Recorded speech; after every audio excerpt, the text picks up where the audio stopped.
That's right. Crickets. Just keep doing the crickets. That's all we got to do, right? It's comfortable. Quiet. Everything happens around us really nice. We think everything's all right.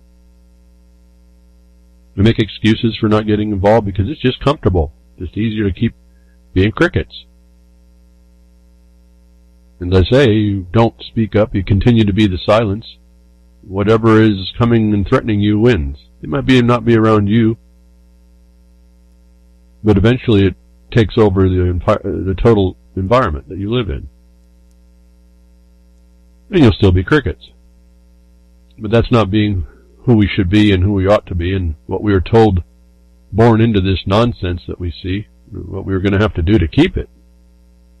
And that's wherever you might be. People have to step up, looking around the world at different groups of people, organizing up to make a better way for themselves, despite all the nonsense. And then everybody that's not doing much is not part of the salvation of that problem. In other words, you have a problem and you're watching it happen, you're letting it happen, you become as much the actor of the problem as if you weren't even lifting a finger. And it's because you aren't lifting the finger. It's that anomaly in the crickets idea. You straddle the fence. You can do that. You can just take no position at all. Well, if you are taking a position, aren't you? You'll be shoving your dangly bits up your analysis. You want to do that just by straddling that fence. You can go ahead and feel comfortable that way. We want to do that? Is that what we really want to do? I keep asking this question, keep wondering what's up. I see lots of people having excuses against what I'm saying. I'm asking you not to choose what I've done. This is where I've found myself. It's not that I chose it. It's the direction I'm taking. Find a thing you need to do. Step up and do it. Don't make excuses because you don't like what I'm doing, or you think what I'm doing is not viable. Find the thing that's better. If you have a better idea, I want to know about it. At some level, I saw the beginning, the end from the beginning.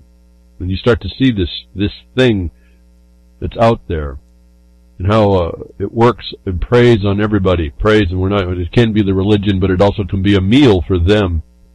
You want to be the meal for them? You want to watch your loved ones be the meal for somebody? While you have your dangly bits shoved up your analysis? Is that how we want to work this out? Is how this is all going to play out? You know, at some point I ask the question, I just want to shut the microphone off. That's it. You know, we're either going to step up or we're not.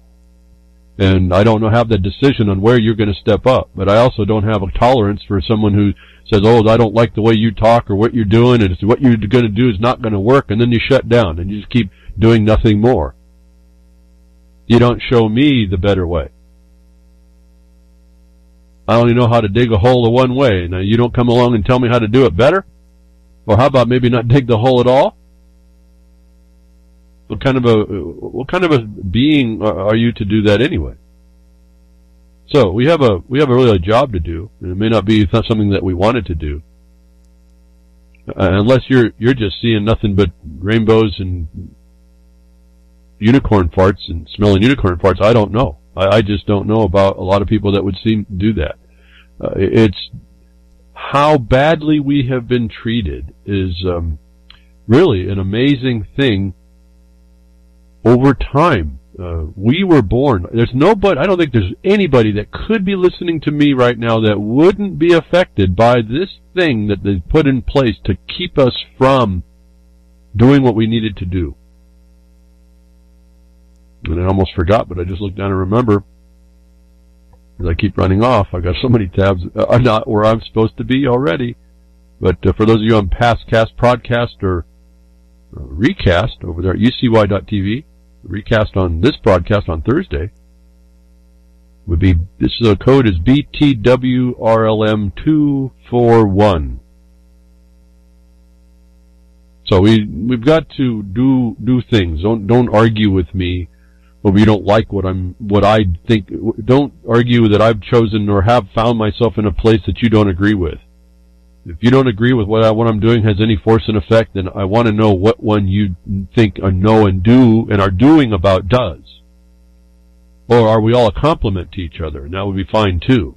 But to be a complement, you have to do something. You have to take what you think you knew, and you have to apply it. And I'm really astonished, shockingly astonished, that when the people who think they know something try to go work with it, they don't have a clue what they just walked into. And then they start speaking through their indignance of how it ought to be. And I keep telling you, I've told you this for years, when you walk into a place that ain't what you thought it ought to be, even though it might ought to be, you got to reassess what you're doing. You got to reassess what you thought was going on, maybe what you ought to be, but it's not. Now what? Your indignance is not going to change what is. And that's what I try to break it down to. What are we actually into? Why do a lot of people not want to make the reality what it is and will accept all of the nonsense? Just embrace the nonsense and then act out of that nonsense. And they are these are the same people that will talk about the Hegelian dialectic. And that's just the terms of some guy who did something. There's a whole study that you get into when you want to go down that track. And I don't have it.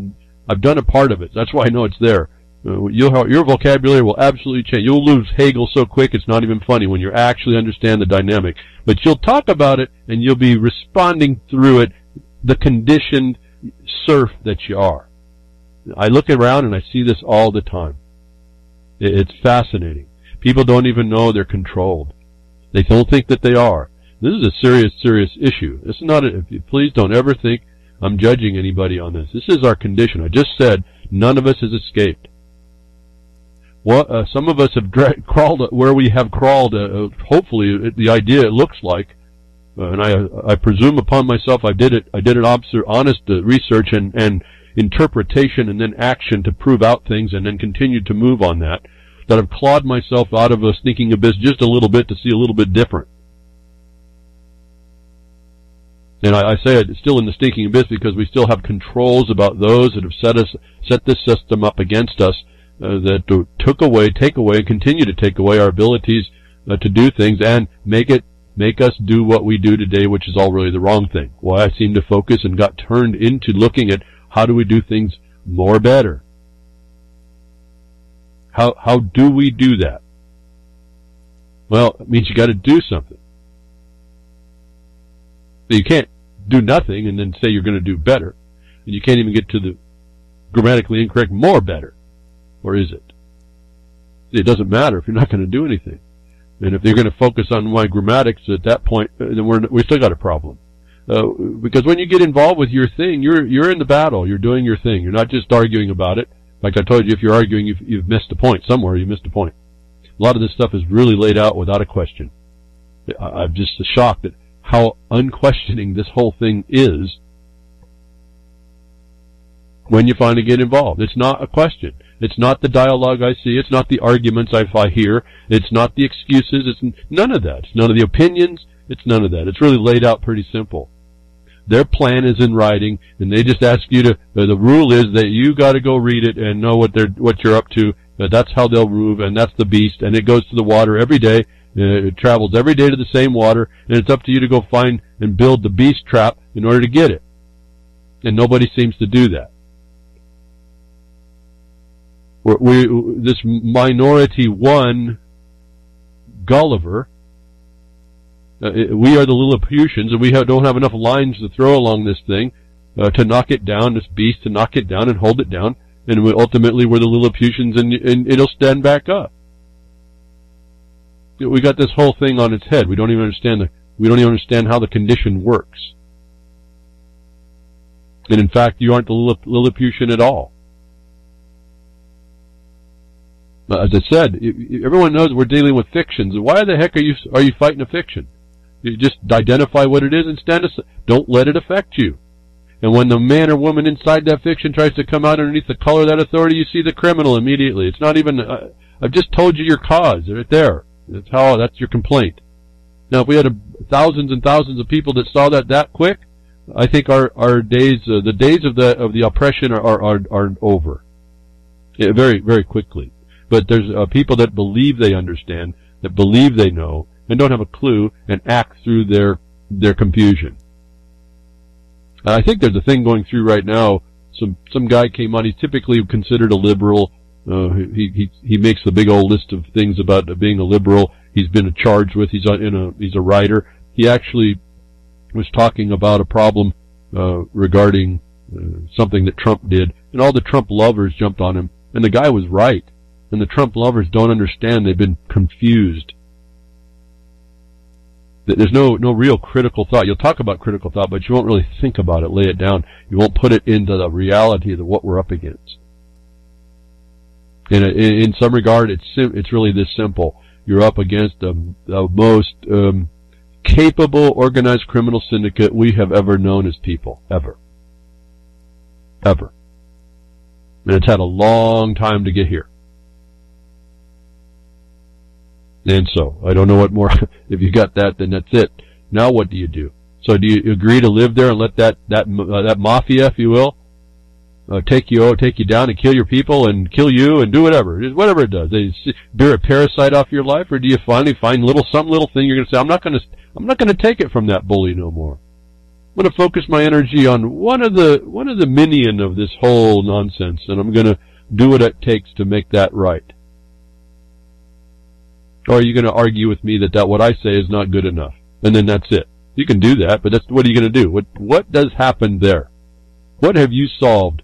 What have you gained and stood yourself up with that you can support and be an example to others that's so great in just denying that arguing with me on what I do, utilizing the courts and I look at what's being said and you don't even hear what I said when you said that.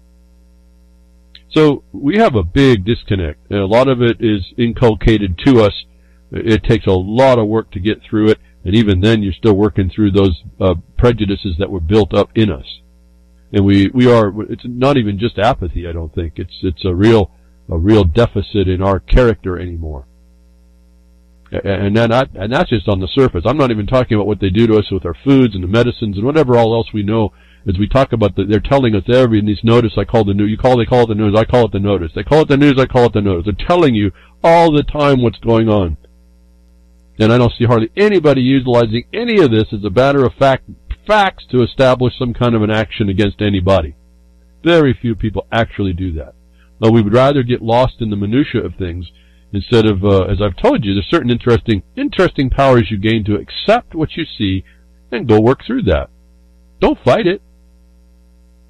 Don't fight it. Use the momentum and the establishment of certain things that are even the fictions they work. Go ahead and step into that arena and use those fictions against the weight and momentum of those fictions against the foe. I'm finding so much more. It's a much easier also. I mean, why would I not argue when there's really no argument? When they want to admit they did wrong, don't fight them. We just had another thing come up. I was talking to you about the injunction.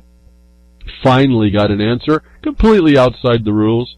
Completely outside the time it was supposed to happen. No reason given. And I'll just let's for those of you who don't think court's not the answer, those of you that believe that are going to believe you hear the answer and the satisfaction of your point. It didn't go so well. They denied an injunction against a property right. So you say, okay, see, now the court didn't work. Well, to me, you're up against an oppressor. They're using those courts to harm you. And the way I look at the order, they agreed, what I told you before, as a bar member, in the cover of a judge, agreed with the ABA destruction of property. I get to now tack that judge now on top of another injunction, if that's the remedy that I want to do. There's a whole bunch of things we could do. And what am I doing? Am I getting justice? No, because he violated us in the first instance. That's an absolute denial of justice. Delay to justice is a denial of justice. When they came back and answered way late, the judge did, without letting a default enter, he's part of the problem. So I just outed another one. He's not immune from that because he doesn't have jurisdiction. Who do I going to call? I'll put it together again, maybe. Again, there's many things we need to do here, and it's not my decision ultimately. It's not my case. I'm just helping out. We get to now put these guys on the more logs on the pyre and make them part of the problem. What does that do? Well, hopefully, eventually, we're getting enough people with knowledge to look in and say, oh, that's how they're messing us up. Because nobody knows how they're doing it. I think I do. In fact, every time I do this, and I don't get the proper answer for a criminal, but I don't get the proper answer in law, I think I'm over the target, and I think I'm just decimated that. When you look at an order that comes back and denies a remedy and doesn't explain it, you've got another criminal. Is that an answer? Well, for people that don't know and don't know how they're getting violated, I think it is. So my job really isn't to win, because you can't win once you get into this. There's just no way. You're born into a loss. So you figure that one out. But what I can do is I can bring it neutral. I can find people who will be receptive to understand the real truth, the reality of what's up. And with a bunch of people that are knowledgeable in that, we might be able to take a much better option, which is to go ahead and get rid of the entirety of that system. You didn't go to court to get justice. I went to court because there is no justice. There is no court. I went to out the system for the criminal syndicate that it is. On very clearly delineated things, not opinions, not ideas, not things that I make up, not badly interpret court cases I throw into the court case to try and prove my point. No, these are ways to out the system. You go into the system to out it. Be in it, but not of it, folks. We're told all these things. However, whatever you want to agree to or not, on the document it comes from, I really could care less. I'm looking now anymore. I don't care where I find the truth. It's hidden all over the place. Some of it's omitted, so you got to look at that, as I keep telling you. So what are you going to do? Don't argue with me. Don't dislike what I do. Tell me what you are doing. If what I'm doing is not your cup of tea, great. Go get a different cup of tea. Maybe have coffee. How about you like one of those people that just like to put a little brandy in whatever your other drink is? I don't know. I don't care. Get it. Go do it. And if you're successful, I want to hear about it. So I hear lots of complaints, and I see lots of people that think they know, and there's really no idea of what we're up against. So we get this discussion from someone who purports to be a judge on a case that wasn't even filed by us. And the evidence of the order shows us that they aren't even talking to our case, but they're wanting it's not us, it's the one I'm helping, to agree to this criminal act. And I know a lot of people, I have to laugh, I see some of this stuff, I'd have to laugh, but a lot of people would go in and throw 50 pages of, oh, this is the way the law is, and this is the Constitution, this and that and the other, and I looked at it and said, well, you didn't even use the evidence in the case we filed. You went on somebody else's case. And then I go to the rule. Remember I said it went too long? Did the judge, once it goes into default, does the judge have jurisdiction? No. But they come in, they try to make it sound like they do have authority, and I get to expose that. The order isn't even valid on its face. It didn't come in time with its statutory rule for the remedy. This thing is in default, and the other side lost. Game over. Now, that's so much easier to focus on in the rules. It says right there what's supposed to happen. Any violation is a denial of justice and due process side, so you got to point that out. But here we have it. I've got nothing too big here. It's answered in the way they answered. They attempt to bring in something that wasn't before the court, can't do something before the court, and it gets you to buy into it. And I'm looking at it as everyone around me saying, oh, well, we lost this, that, and the other. I go, well, did you notice all the defects here? Did you notice how it's not even it's counter to the evidence you brought? It's counter to the case that you brought? It even says so. Does anybody understand what they're looking at anymore? And I'm finding that all the people that tend to believe they know absolutely do not. The fact that I have to explain it tells me that. And I'm talking to my colleagues are not dumb people, and they've been around and they watched this for a long time. We just still, even all this time, we still lack the cohesive knowledge in application. And that's why I keep coming. I don't know why I keep coming, because it doesn't look like it's working, but I come every week to kind of get somebody thinking, maybe I do have something to do. Maybe I do got to think about a little better way to do it. Maybe I don't like what he does, and it's a way. Well, there's another example. I don't go down to City Hall and talk to those people. There's some real good reasons why I don't, but I mean, I'm not the kind of guy to go do that. Well, I used to do it. I guess that's I'd already done that. I know exactly how to get at them. But that came to no turn. It was 6 months after working and proving the point, then I got what? Got no evidence of anything for anybody, actually. Yeah, I proved the point, but so what? It wasn't effectual. So I've done all that. I've talked to the people at City Hall. However, I also know people that can talk to the people at City Hall and get something done where I couldn't get done. It's a different approach. See, we all walk in, and that was me early on thinking, okay, here's the law, you need to follow it. And so here I proved the point, now you need to follow it, and then they don't. And then you do what? What do you do then? To me, I just realized, wow, okay, this is a systemic criminality. And that didn't work. A friend of mine can go down there and he can talk to them in a way that they start to persuade them to make the better decisions, and we slowly get it over into a place that's supposed to be better. I'm not that personality. I'm not that character to do that in my life. That's not how I engage people. And so there's people with better capacities in certain things than I am that are better placed to do those things better than I am there. What I do, for what I do, I've found, until I'm shown different, is probably the most powerful place I can be.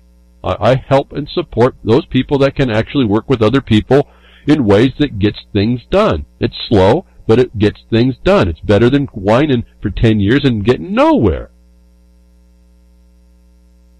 And our goals are fairly expansive and comprehensive, so as we keep progressing one step at a time, step by step on the slow walk in the journey, we're actually going to get, when we get done, this thing ends up being quite a large effort that comes to a very large and good end that wouldn't have happened if we didn't step in and do it. But it didn't come from us knowing the Constitution and sticking it in someone's face and say, you got to follow the law, when I know they're going to have an attorney that says, don't worry about it, we got you covered. If you go that way, then you're not covered. If you stay with us, then we got you covered.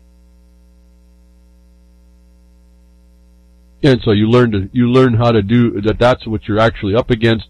The syndicate is protective of itself, and now that's your battlefield. What are you going to do about that? Argue with me? Decide you think you know I'm going to the courts for the purpose of justice? Wrongly profess that to people and try to put me down? And I'm not really talking about any, I just see it over the years. I've watched people talk about, oh, he doesn't, the courts are no good or this and that. You don't even know what I'm talking about, if that's what your point is. And where have you been all this time and years to come up with something better besides just whining about it? Just look for the guy that you're going to put down for everything he's doing wrong instead of showing how you do it right.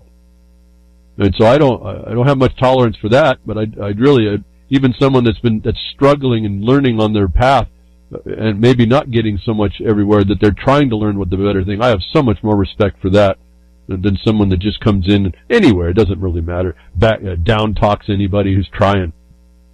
Doesn't step up and give an answer. Doesn't have even a small clue. The smallest contribution which can give somebody the edge that they didn't have before. It's really kind of a disappointing thing to watch. We're all here to help each other. We could be helping, and we don't. It's like the first thought in my mind is that we're the crabs in that dang bucket we heard about. You're there to climb down, pull me down. When I get up just a little bit higher, you're going to climb down instead of coming up and look for your own little niche to pull yourself out. And so I'm getting way off the track here, but did say the word shocking a couple of times. So let's go into the sensational and get me back over to the conversation I wanted to have today. Notice in the news, it's news that tell us. It's like, I wonder, what is all this about? Why is it really news? Why do we keep focused on it? Like I hear the documentarians talking about history. Okay, keep talking about the history you thought. You do sensational titles. You give me why. The title says why something happened, and I listen to what you're saying, and it's all conjecture. And I know that as soon as I see the why something happened, I know why this happened. I know that can't be true because I knew you weren't part of the plan. And if you were part of the plan, you're coming out, you're going to be dead in a few weeks. So you can't tell me why. So you're just clickbait. And so this week kind of started me off on the clickbait part, how we get sucked into all this stuff and don't understand what they are, and don't give ourselves credit for the knowledge that we have and try to make it as a trophy, all the stuff we know that's right, what we say is right. And we will never use it, and we will never use it as a filter, and we will never really accomplish anything, but we in ourselves know we're right, because we got all this stuff in our head that's right. It's got kind of like that game thing that I was telling you, like Jeopardy and stuff. There was literally, I was having hardly any time that there was a question I didn't know. All these bits of trivia, well, Trivia Pursuit. One day, literally, folks, you got to understand this is not a story. This is what happened. I think it was Jeopardy. I was listening to all these things. I'm coming up with the questions and actually getting in your mind, well, maybe I should play this game for real and do something with myself. And then one day it's like, why do I know all this nonsense? Why do I know all this? Boy, that's pretty cool. I know it. I can go anywhere and look impressive to people. But what is it for? What does it do?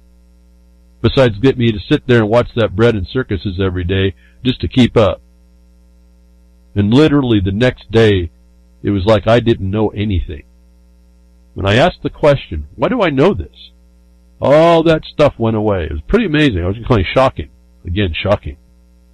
We're susceptible to sensationalism. And in fact, to this day, I really can't handle the Jeopardy song. And now everyone's going to be singing it in their head right now, aren't you? How controlled we are. How inculcated to this stuff we are. We don't even see it. But literally, I had no other trivia in my mind after that. Once I acknowledged I didn't have a use for it, my mind just knew what to do with it. That quick. Now what do? Well, that made it for a lonely couple of weeks. Don't like to listen to the song. Couldn't turn it on. Couldn't be in the room when it came on. Couldn't answer the questions anymore. And what am I going to do with my life? Well, nature has a way of bringing that question to bear, and so that's when I had my fever. It took out the rest of my mind. And when I came to and survived something that kills most people, I got literally, well, what I knew was put in a foggy room. Couldn't get at it in my mind. That was, I told you this before, troubling how to deal with that. But I had a whole new, I didn't have a brain wash, but I had a reboot, I guess. And there was a secondary partition sitting there with a bunch of knowledge I had, but I couldn't get at, couldn't remember it. My mind wasn't working to do it, but I had to go out and figure out. It took about a year, and I said, I better make a new memory. And that new memory got me here. When I was cleansed, I was purified of all the nonsense I've been told. I became here now, folks.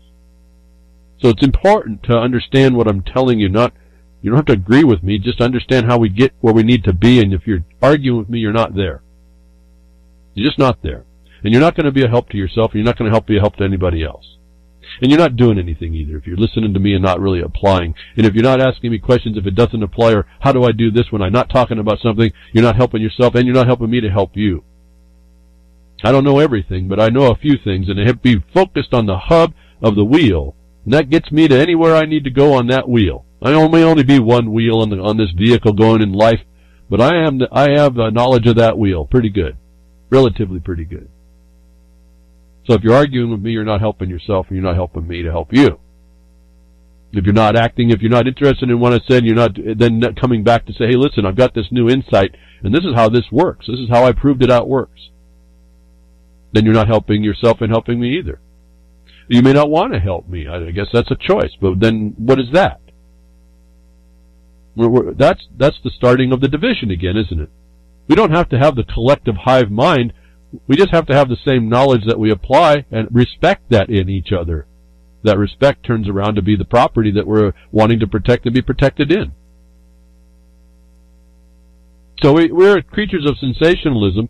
The Internet's just a field day for this nonsense, and I guess it drives the Internet quite a bit. But that's what kind of got me, this sensationalizing headlines this week. And it says, and really, well, I'll just read. Bombshell report.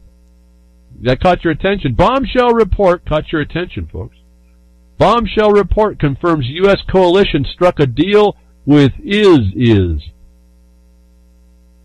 At a moment of widespread acknowledgement that a short-lived Islamic State is no longer a reality, and as IS is about to be defeated by the Syrian army in its last urban stronghold of Abu Kamal city in eastern Syria, the U.S.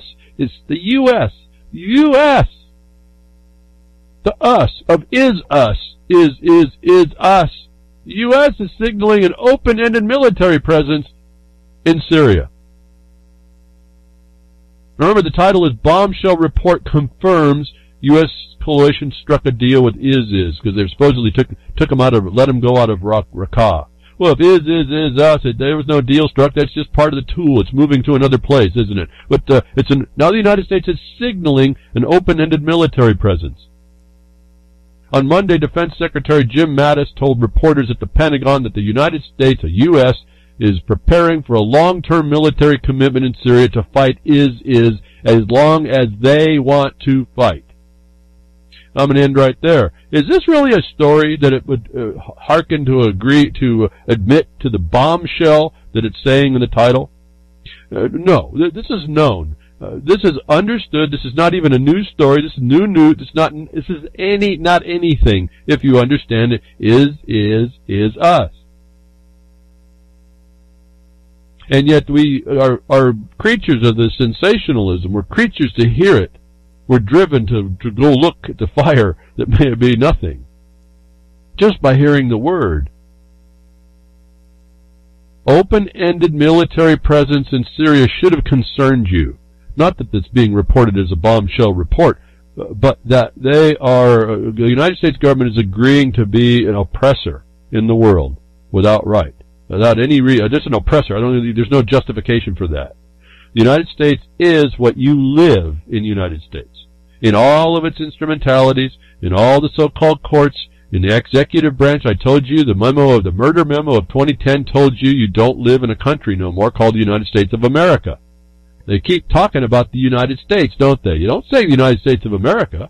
No, they're talking about that little military district over in Washington, D.C., District of Columbia.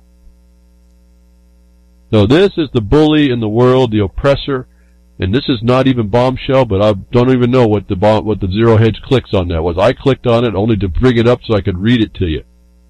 I could care less about the story. This is such old news now, I want to know what we're doing about it. What's the din that's going back and saying, we got you here, folks, it's it. We're not tolerating this stuff. No, instead we get together and we attack people who write stuff that tell the truth about what Trump just did in something that all of a sudden offends all his supporters because they're so inculcated with what they think is the truth that you don't even know what direction you're looking at. In other words, you're standing on the face of the earth, folks. So when you look up, are you looking up? Do you know that? And how do you know that? And I don't care if you believe the earth is flat or not. When you look up, are you looking up?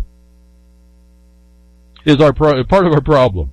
We take a lot of assumptions and presumptions about things and we don't even really know.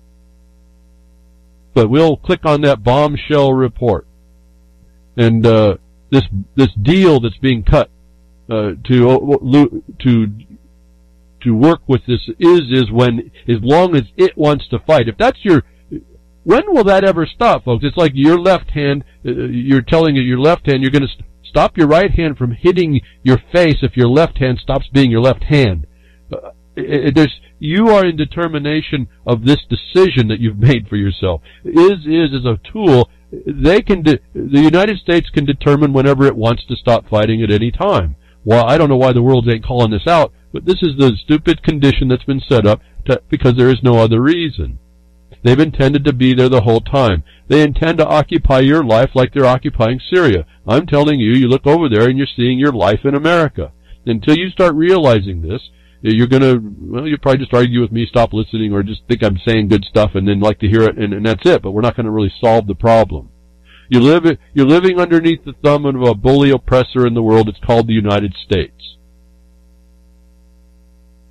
It creates issues in the world that creates unsettled and unpeaceful conditions. Remember, is us, is Israel and the United States as well, is us. So here, bombshell, the only report I see that's bombshell, it's finally acknowledging that the United States is the one driving this whole thing. The bully oppressor in the world runs your life, folks. They don't even consider the United States of America, those several countries that are in confederation. And why did they kill the Confederacy? They killed the Confederacy and the states were countries in confederation. What'd they just do back in Lincoln's time? But the same thing I've been telling you all along. We don't have a thought anymore. My mind wasn't clouded after all this stuff that happened to me. Nature took its course and cleansed my mind. I didn't have the inculcation that came to me that we all are suffering. So we have different grades of inculcation that we agreed to, even the ones we don't know, that's been set us up to accept confusion as reality, incongruities as a reality, speak and act as oxymorons. I said that on this thing, that this is the deal, the kind of deal that Trump cuts. Remember, he promoted himself as going to be the businessman deal maker. That's the kind of deal that you have, that you're going to agree, that you're going to, the creation that you've made gets to decide whether or not it wants to fight, that gives you the decision of whether you continue to invade another land without permission and without law, no accountability. Then really, folks, you could put yourself in that. What are you going to do when the big ape shows up on your, and destroying your walls and get inside your compound? What are you going to do when that happens in your land? Is what you're also not doing in the United States of America to stop this bully called the United States. This big ape, big grizzly bear just stepped in your kitchen. What are you going to do about it? This is the kind of deal that Trump's cutting. This is what he's agreeing to. And I ask the question, how is he not acting like a medical butcher, surgically removing parts to spread the cancer? With the hashtag #GovIsDisease. Gov is disease. It's more than disease. And we watch this happening. We now see it admitted. This is evidence of their admission that their government there, the district, is doing wrong. And we say nothing. No, we actually support the nonsense because we're messed up. So on the content, I'm wondering about the deal and the medical butcher that it appears that Trump is to spread the cancer, just like the doctors do. They cut you up so that the organism that makes the cancer runs around and gets finds another place. Why? Well, because they found out that makes them more money and makes you longer underneath their knife, doesn't it? And their medicines and all this other stuff. Hey, now speaking to the titles, I was really, at the end of this couple days, I've been tired of watching how many bombshell titles have I seen. Explosive this and whatever. And I wrote a Twitter on this, and it's just using it as a thought mark. I think I'm starting to get clickbait PTSD. It started to hit me what all this stuff does to you. You start to shy away from one. I don't want to see another bombshell this. It might explode in my face or something. That other report was from Zero Hedge. And their bombshell report, and the report was on something that I've reported, I don't know, for years on, that they're coming out to try and now admit that they pulled together the information that they just now told you. Bombshell report that admits that the United States is not going to leave Syria. How long ago did I tell you that was going on? It's not from me. It's just the information that's been out there. I'm not the sole source of who that could tell you that. It's not the point. The point is that this wasn't bombshell report, but no, they put it there so they get you to go to their website. And when I read it, I wasted my time at some point. I spoke 40 minutes on this darn thing, or so, 30 minutes. Kind of wasted my time. Just to try and expose to people, you got to get out of your sensational mind. That ties to an ego thing, and you got to drop that as well. You can't argue with me because you think you know better. Till you can show better, and then it's not an argument. It's, here, I got something for you. I got a real cool tool here for you. It's not a matter of animosity or contention or anything either. Because if we have the same goal, then we should be working together as a team, even as different as we might, as distant as we might be. So my other response is, can we stop with the sensationalization headlines, please? Is us. This was not even a sensational thing. It's been common knowledge. I went, okay, compromise. I'm talking to Zero Hedge. through my Twitter. Okay, compromise. Maybe we can try zowie, zoiks, wowie, wowie, zowie, yikes, gadzooks, or even heavens to Murgatroyd for a while? Please? Can we stop this nonsense? Let's go on to something. Let's go to the comic relief that all that gives us. Because it's just comedy. It's just breads and circuses. It's just a bunch of noise that everybody wants to make sound important. I can tell you why these people did this. And they can't. They weren't part of the game. They don't have any more information than you would if you went out and put your time focused on that to find your own self, find your information, and you would find that you couldn't either trust the information for sure, or you were never the first-hand witness to begin with. You're going to take a best guess, and ultimately I'll tell you, you'll probably run down and find out what they do. I don't know what they all told me, but what are they doing? Because that's really the only thing I can rely on. Why? Where do I get that? If I didn't know it before, the Lieber Code told me that, right? You know them when you see them. All this has just been told to us, and we just want to continue to argue with each other. It is what you see it is. That's the fastest way to respond to this. And remember, hearing is not so fast when you can see something. You can see something happening so much quicker than you can hear it happening at a distance. So trust your eyes at least to the level of giving your intuition a chance to move out the way of a bus you thought you saw. If your eyes are tricking you, well, that's okay. At least you jumped out the way. Instead of waiting to hear something traveling at the faster than the speed of sound, and then you wondered as you're going to the ground, what was that? Because you couldn't hear it before it hit you. We really have to get into a better response to what's going on. I don't know what else to do. Instead of arguing with me or thinking you know so much, you got a reality to respond to. Are you picking your best sensors to do that? Is the first thing. Are we going to continue this nonsense of living through bombshell and explosive regurgitation from everybody else when it was clearly nothing of the sort? It was exactly, it is what it is. It's been that way. It is. It is exactly what it was. It's never changed. It's never going to change. Why do we make excuses and delay? Remember, delay to justice is injustice. You're delaying your justice. You're your own problem. Stop this. Yeah, I looked over and Gary L's, and I missed exclusive. Yeah, I'm not giving. Yes, you're right. Exclusive, another clickbait. Any of those words. Why don't we go to the comic relief? Wowie zowie would work. Zoinks would make me at least laugh when I went there. But see, if they did that you would know that it was it's all comedy, right? Everything you're watching is just a setup for you to absorb and take in and make a comment about. Waste your time making the comments and how much you know about what you see. And it doesn't answer to any of it. Now, one thing I guess I could have started this before, but something that's really shocking, literally, and not so shocking.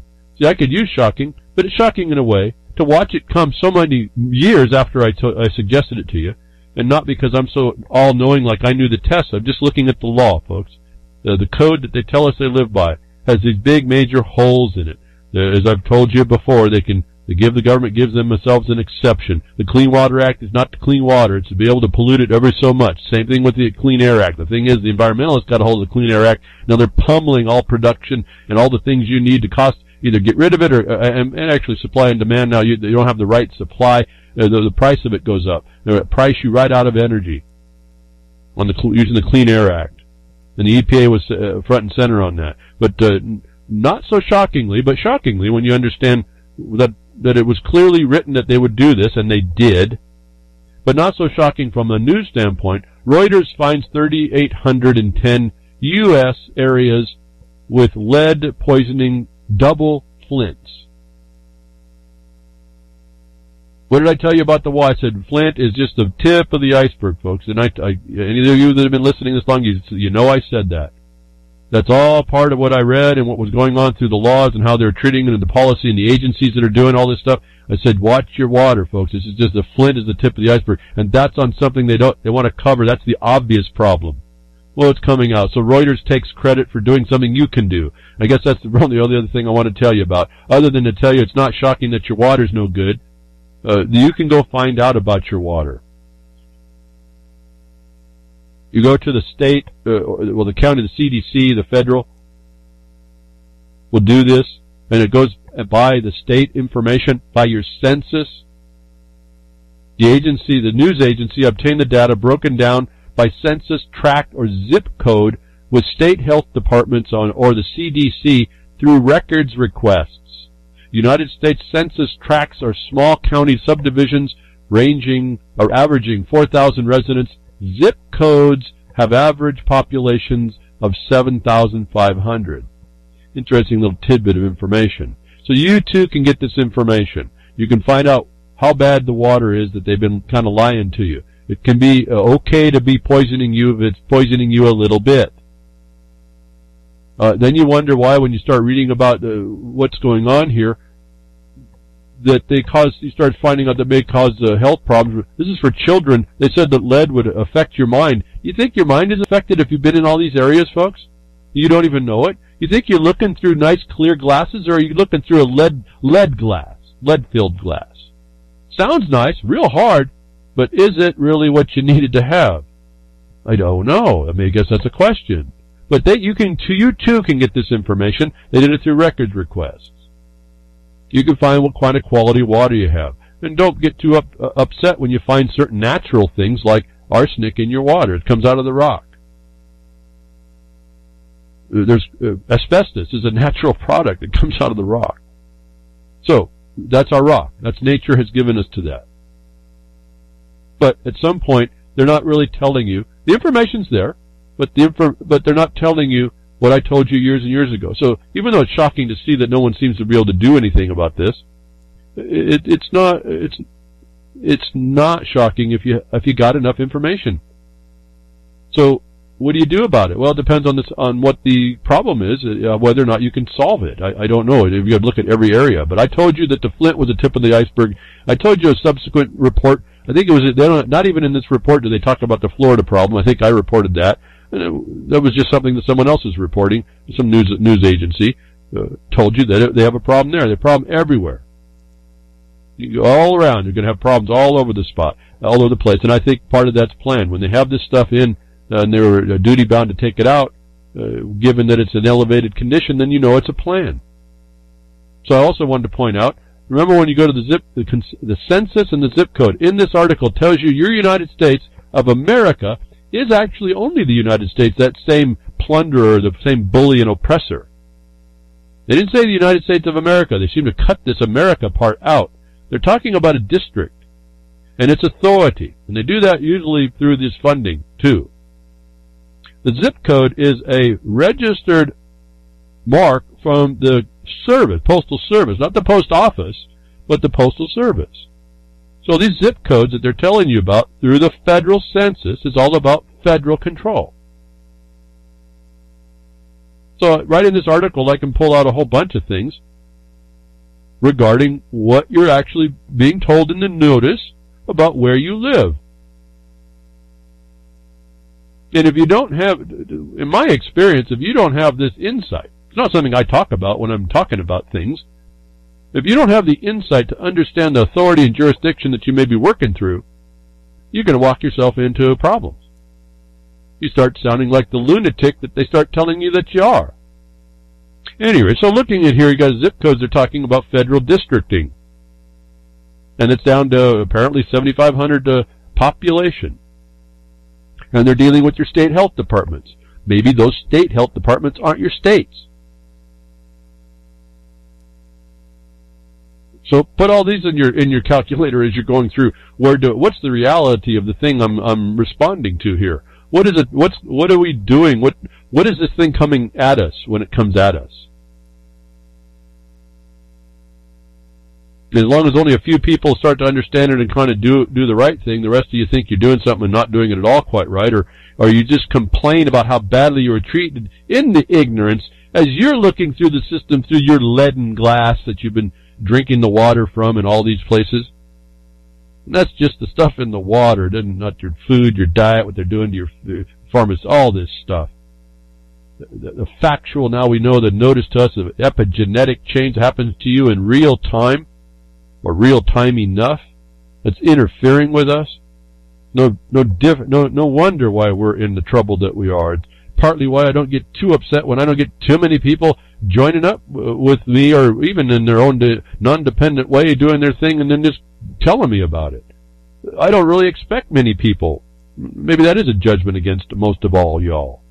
But I don't expect many people right now until we start understanding we're being controlled in so many different ways and we've been subject to an inculcation that we were born into.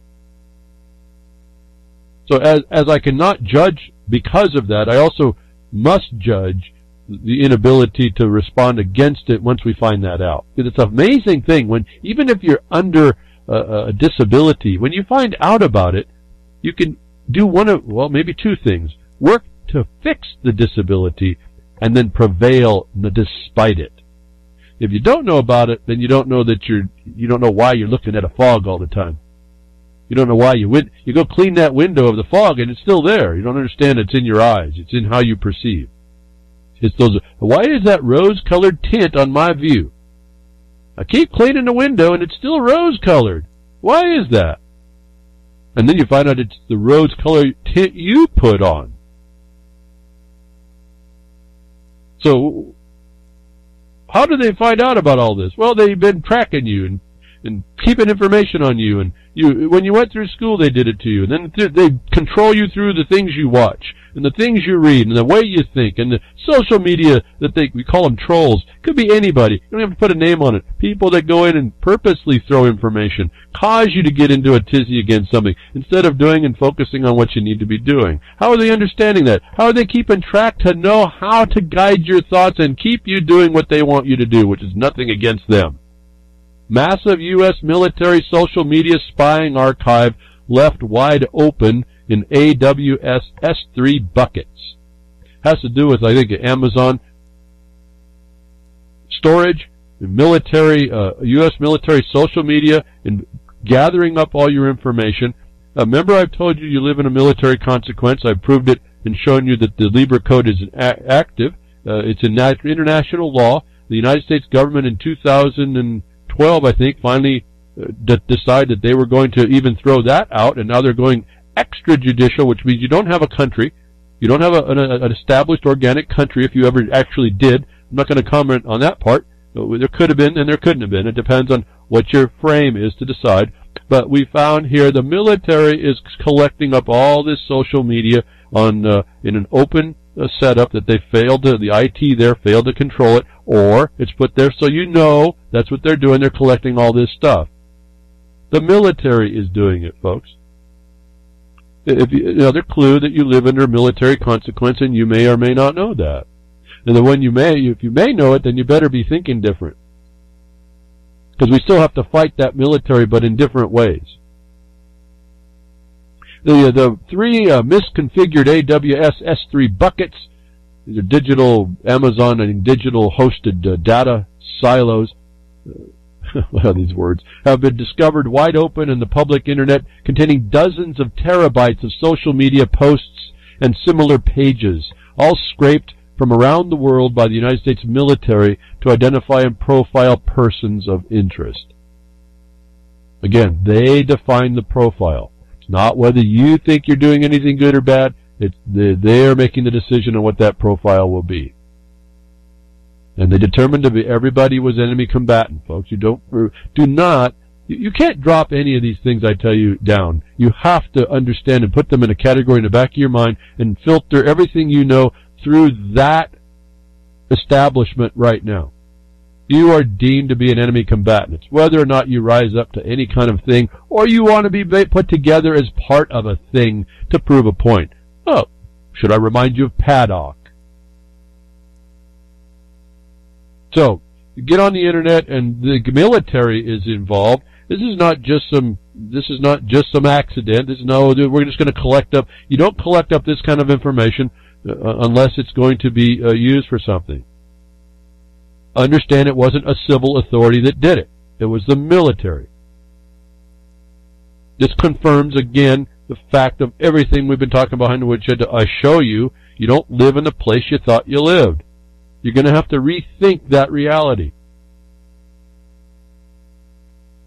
It's really irrelevant what you think about what I do.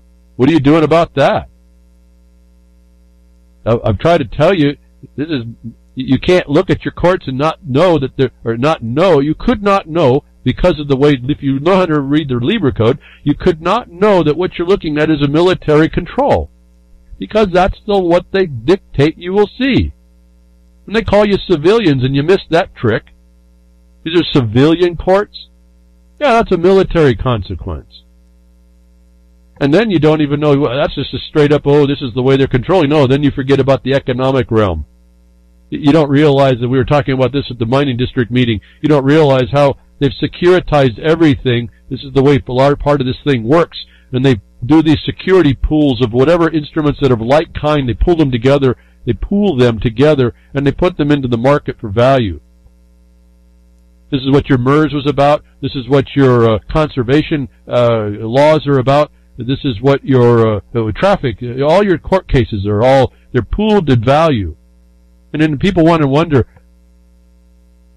why they can't get a court case overturned and make justice. Well, if your citation, your case number got put into a pool for investment purposes, which people don't understand how this works at all, it's monetizing all this. What do you think the odds are, like the MERS issue, what do you think the odds of identifying your property in that pooled valuation of instruments is what an appeal would remove if you were able to get the appeal. Why you can't get an appeal hardly ever of a decision. Because the week you made the case or the ticket was written, it goes into this pool. It's already, by the end of the week, it's already into the system. How are they going to identify that to pull it back? Now, it does have a tracking number. Who's going to do it? What's the odds of a system like that you're going to get an appeal done? Probably not likely. And so you find out, for those of you that, I'll feed to you folks that say the court's not the answer, the court's not the answer. But, no different than running for office, the court offers a platform. And it's structured. And so there's just another way to go at this. It's not for the reason most people impute because they want to make an excuse to not do something on their own. You find that you understand what the condition is and you go in anyway. You just don't make yourself of it. You don't agree to it. You don't buy into it. You look for every way to be the distinct thorn in everybody's side and expose it. You become the festering wound to them. The military is sucking up stuff is not even a new thing. That the proof is here that they're doing it, that it is the military and not a civil authority. Should be interesting to you at least. And so this next idea came up. I've heard coming along, I think Gary L. put this up. Mesh network spontaneously erupts in the U.S. and helps connect Puerto Rico. Well, in the U.S., if you go look at the definition for U.S., again, the district, they're talking about U.S. as the Virgin Islands and Puerto Rico and territories and possessions, aren't they? So they're talking about this district. So inside the district, mesh networking technology has helped Puerto Rico. This is a GoTenna thing. They looked a little expensive to me for what the technology would do, but this is another I wanted to put this out as I think Gary O was putting out to show us. When GoTenna put out their mesh device earlier this year, as this writer Devin talks, I thought the off-grid communication gadgets would be great for an emergency kit or a backcountry hike. But it turns out that both I and GoTenna underestimated how hungry people were for a resilient user-powered mesh network. Thousands of dedicated nodes now populate cities across the country, and volunteers are using them to get Puerto Rico back online after a devastating hurricane. Now, that's the cool part. They show also a database of everybody registering where theirs is. Be careful of that registry. But this is a cool idea to make an I've been suggesting like you go in separate monetary provisions. You go back. I think silver coin is a good start, as gold coin as well. For those that have more money, the daily stuff can be done by silver. Do the official, lawful, recognized money system for yourself. It's substance. It means something. Then this communication circuit. These are all as well encrypted. So someone would have to break into that circuit and then decrypt all that. It might be possible. It might be possible in the future. Apparently, it's not so easy. The point is that it's harder to find you. If we could create an alternative systems, again, they have right now they're low capacity. but people have been working on this. You can actually tie on to, I think it's a shortwave on these and get even farther out.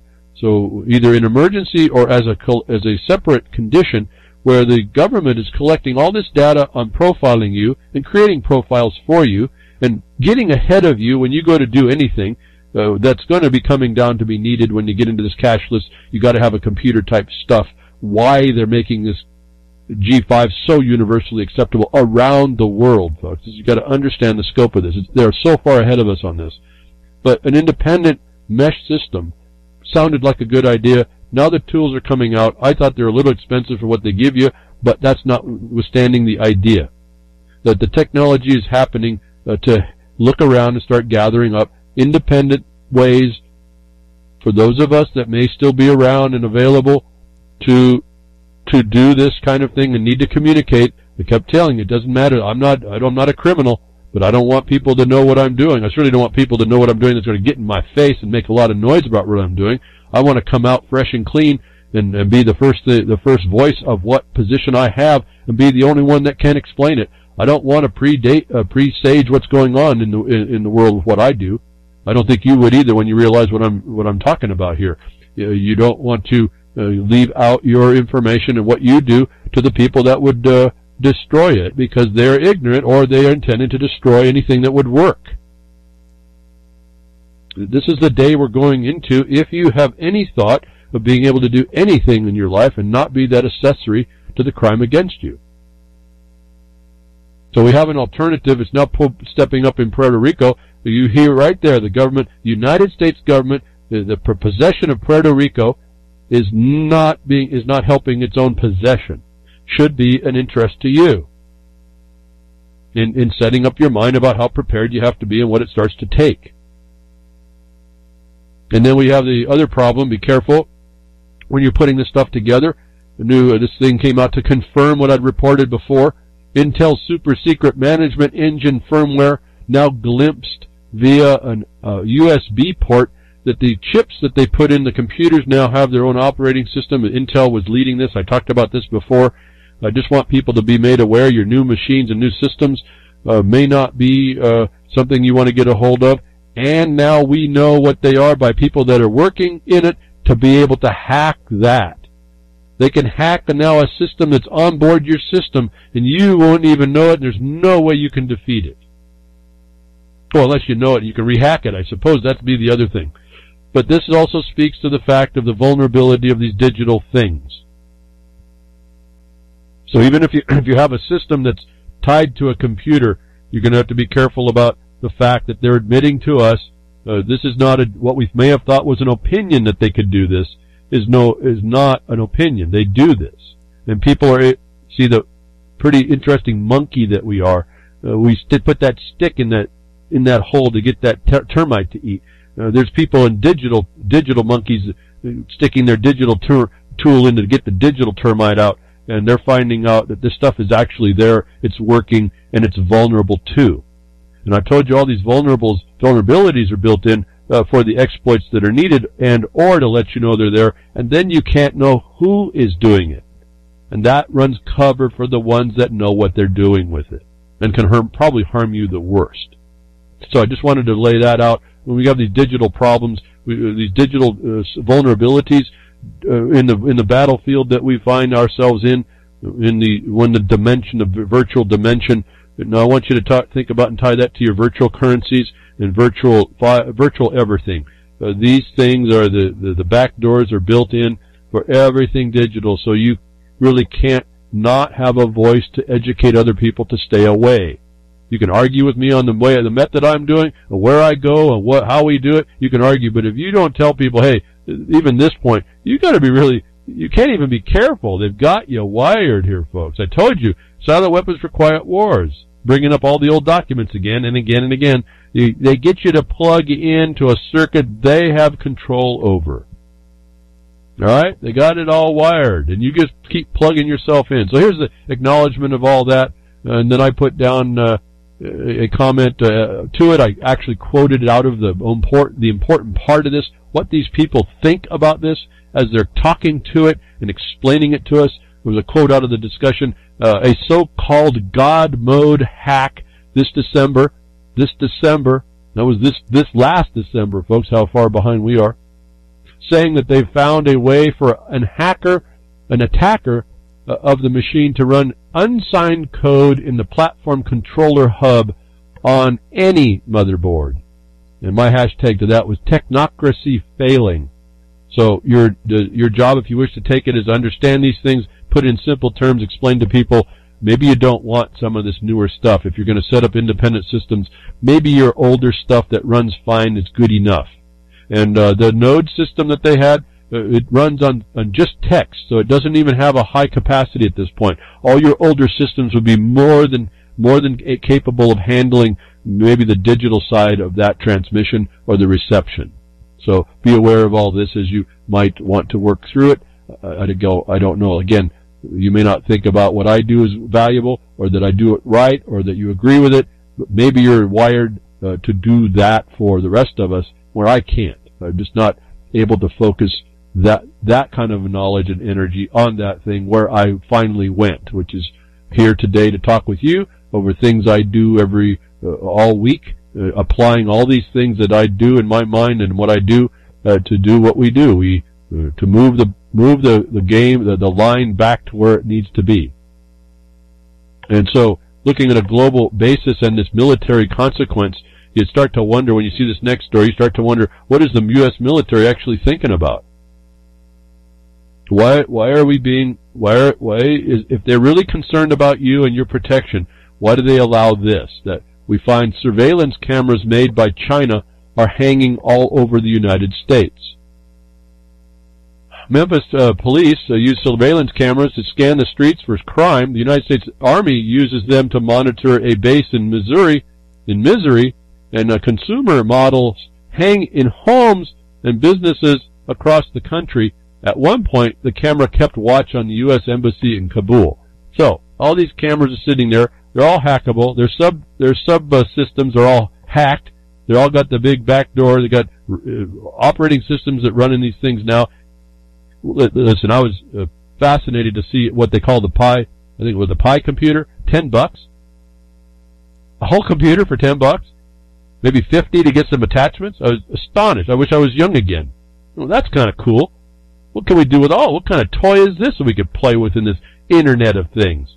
Well, folks, they've got this thing wired. China is the big manufacturing producer for all this. Your cameras in your country, is that what you want? The military's using it to use their base. You think they're hacked? You think the Chinese are looking at that as well? You think they could be if they're not? Well, certainly we are sitting in a vulnerability. We extend the hackedness of what's going on in our systems. And now think about your security, the actual, real security. They declared war on you in your own country, and then they put foreign cameras in the streets to see what you're doing. Remember, we talked about this other thing, that China wants to stretch its leg, was one of the stories we heard about a military guy talking about looking for an expansion because there's just too many people there and they need more stuff. Chinese need more stuff. What better way to have all the surveillance stuff for their military operations to see what's going on? What if it wasn't that sinister about a military operation? What if they're just watching, and again, this data acquisition and analysis, they're just watching so that they know you better than yourself, and then they can pitch to you through your media what they want you to understand in the future, so when they come and ask you for it, you hand it to them. And they take your country, they take your life, they take your existence without firing a shot. Where did we hear that before? Yeah, thank you, Gary. The Raspberry Pi, yeah. I think I saw $10 on a little board and stuff. That's just phenomenal. Compared to where I come from on the digital creation of chips to what we see now, it's just staggeringly interesting. But I don't have a mind for it now. I don't have an interest for it. And yet here is this technology we also might need. So those of you young and coming up, there's maybe a focus to help. Again, we're all playing a part. I would help. I don't know how else to describe it or get there. So here we have all this intelligence. We have all this surveillance going on. It's all done by foreign countries. The public-private partnerships were the first foreigners, and then they extended it out to international. And you see the global nature of things they want to destroy. They want to make it one world order. You're shifting the center of the universe over to Asia. don't be lost on the fact that the petrodollar might be seeing some instability. I think they've obsoleted the petrodollar already. What we're seeing in possibly in Saudi Arabia is the dying animal that was set up there. It still will have a serious, a dying animal. You don't want to get around one that has a problem, so it's not going to be not consequential. But I think the petrodollar has been obsoleted, but don't think that Asia has control. It's been handed to them as an opportunity, and they're smart enough to pick it up. Why we also see that China has cameras, their computers. Lenovo, I think it is, was IBM. IBM sold out. Well, as soon as they did that, I said, you might as well just stop talking about those computers. And then we found out that Intel's already doing that stuff. So we are an infiltrated society. Stop thinking. It's important not forget the nation that you are, to separate, because the United States is different in the world. But don't forget there's this global unification going on. It's normal from that perspective, not so normal for us. The way that they're going to get rid of the resistance again in this global ordering or reordering, it's already underway. I told you a long time ago, and here's the news again. The notice just comes to tell us and confirm that what anybody could do if they were looking at the right spot, knew about how to order it up in their mind. What we're really being told, like I say in the statutes, if you really knew that the Clean Water Act was an ability to pollute water so much and you stopped thinking it was to clean water, well, that would kind of change how you focus on things. That's the kind of shift I'm asking you to do, so you see things a little bit differently, and that leads you to different actions, but that's the way you start looking at the international order, how they do things. And I told you that look very carefully. An epidemic will probably not take over the world, but they will fabricate a pandemic, which will. And I said, but be careful that they don't start with an epidemic, a natural consequence, and they utilize at least the story about that to develop into a global pandemic, which they scare everyone to death. And so we got to watch. It's like they did Zika and all these the pigs fly flu is all the same. Well, here it's coming, folks. I think this is one of them that they were probably going to come to use to scare us with. And these are serious. If you get this, it'll kill you. But the point is the tool that it is actually. A Black Death plague ravaging Madagascar will get worse as antibiotics aren't working. So that's the big scare thing, and they may not be working, but that if they don't work, it means that they've been in the world for a while and they're resistant to it. So don't forget that little detail in the title, because when you go read this story, it stops making sense. Stops making sense really fast. Now, to consolidate that, I put it out on a Twitter, and I said, as a quote, now listen very carefully. This is what one of the doctors are talking about relative to this black plague. It's real.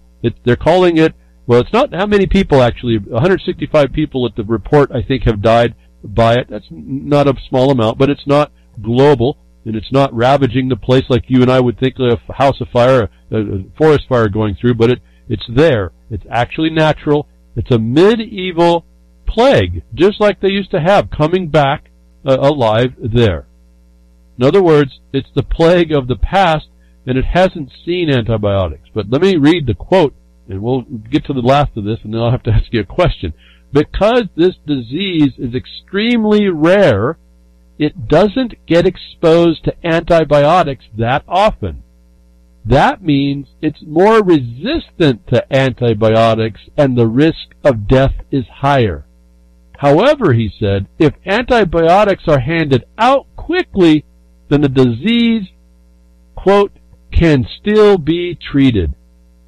My question on the Twitter hashtag was, what? W-U-T. What? This is the nonsense they put out about what's going on about this. How, if it hasn't seen an antibiotic, would it be resistant to it? That's not how the antibiotics work. They build a resistance from being interfered with by an antibiotic. And then, if antibiotics is not gonna help, why are you going to give people antibiotic quicker? Is the nutshell lunacy that we're up against, that we really have to be out and about. Those of you that are into it, don't remain silent on exposing these things to people. And you can do this with the sense of a question. Given an antibiotic, given I guess it's a bacteria. It's for an antibiotic. I can't remember right now. There's viruses and bacteria, and they work on two different principles. But anyway, given the organism has not been exposed to antibiotics, how can it build a resistance? If it has built a resistance, why are you going to give people the antibiotics to stop it? It's the lunacy these people say. This is the best science they have, folks. This is what they want to get you to buy into.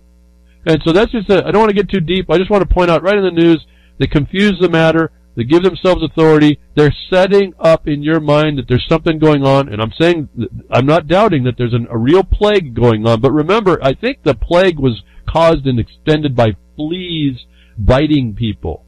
And so it was based on the rats that were in the area. So we're back to hygiene, if I remember that correctly. Don't crucify me if I'm quite off. But the point is that there was a natural way to get rid of it. I think they brought cats in or something. But the plague was real. People died. Big time problem. So they get you tied into that historic fear, and they tie it to 165 people and saying this is going to be it, when in fact, if it is that this thing is resistant already, I think they're telegraphing they've already built the DNA in this organism that is going to be spread around by the WHO, not the OWL, not the Rot Group, but the World Health Organization, to create the very pandemic they claim the epidemic is. And the way they'll transfer it, they remember the pandemic is transferred, it's created by the transfer in two different WHO regions by another DNA. Well, I figured out that the other DNA that's transferring this is the doctor. Transferring this original pandemic DNA, this genetically modified thing that's already resistant to another region. And so this focused me a little bit on the fact this is a setup. We may be seeing the Black Plague coming as a pandemic, and if it is, it's set up. It's created. You need to know that, because you may not be able to stop it, but you can, stop it from, if it gets on you, but you may be able to understand how to keep it from you if you're aware and not afeared. So just a thought, as I see this thing's been building and building and building, I figured I'd better talk to you about it, just to keep your mind open to what really might be going on. We look through the nonsense and we build up an ability to protect against it. If it is a made-up pandemic, then we know that, like the pig's fly flu, which is, I started broadcasting about that time, didn't I? About a year later or something, a year before, roughly in that time. It was able to identify that for you, and every one of those since. I was able to tell you about the pandemic nature of this, not epidemic. Alright? Epidemic's natural. They've already solved this. They got to just do the same thing for the natural one, but the one that they are claiming is resistant is the one that's man-made. The novel virus, the novel bacteria. Remember? I told you how to identify when they use that term. That is something they've invented. Where do you get that? Right out of patent law. So we can look at this, what they're doing. You'll be shocked by it. Yeah, it's kind of pretty mind-bending. These people are insane. They don't care how they take you out. They don't care how they're going to dwindle that population down to 500 million or whatever the heck it is, that number, the Georgia Gladstone. Is that all going to happen? I don't know, but they sure are working in ways to do that to you. China could be, they've already said, they could lose 700 million people, and it would not faze them a bit as a government. So governments are not our friend. Government is the disease. And that doesn't mean that we can't be self-governing. That's part in the fractal of us. So we got to be careful not to throw the baby out with that bathwater and start inventing realities that aren't, and then walk right back into the same problem that we have right now. That's why this happens. So we have government-made disease, government-made things going on. They're predictable. They're understandable that way. They're not understandable in the natural sense. So this is, you talk about man-made global warming is, yeah, Michael, man-made global warming. They made it up. A pandemic of the Black Plague is made up. It won't be the Black Plague. It'll be this thing that they've invented that causes the so-called pandemic that is resistant to being dealt with because it's been made to do that. Otherwise, it would be taken down, just like they did the first time. And remember, they didn't understand, they don't have the technology then.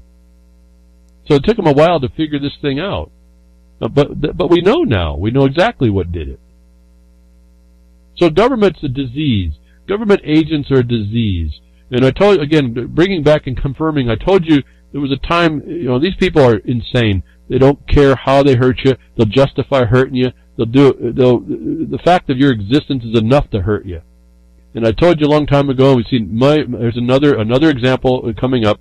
I told you there's going to be a time you can't even be doing things you have lawful right to do, and you're going to be harmed, shot, killed, maimed by the cops. You won't be able to even surrender. You're going to be shot, maimed, or killed by the cops.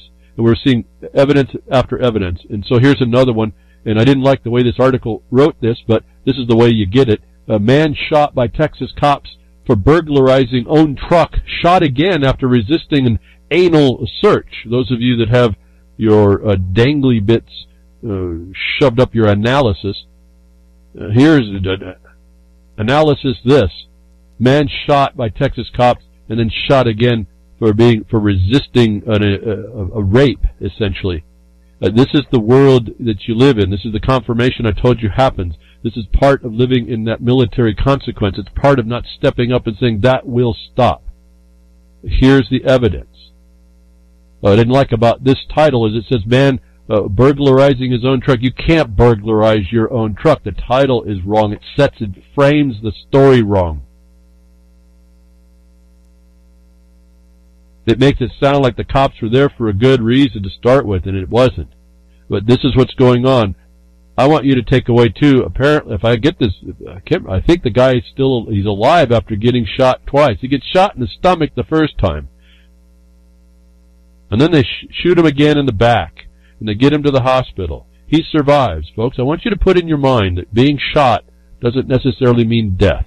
And I think that's something that they've programmed us with. I've been really intrigued about this, how some people get shot and immediately die, and some people get shot and don't. Some people get shot multiple times and don't die.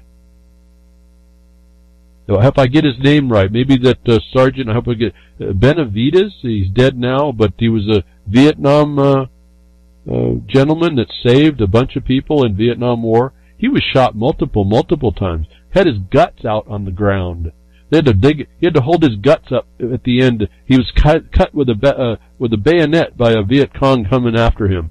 I'm not justifying the war at all. I'm just talking about what happens, what men do, what happens to people, what your life does, as we hear, the meat suit, what it's capable of. The gentleman picked his guts up and threw him up inside the helicopter that was rescuing him. The second time, because the first one got shot out of the sky, and he had put everybody in there.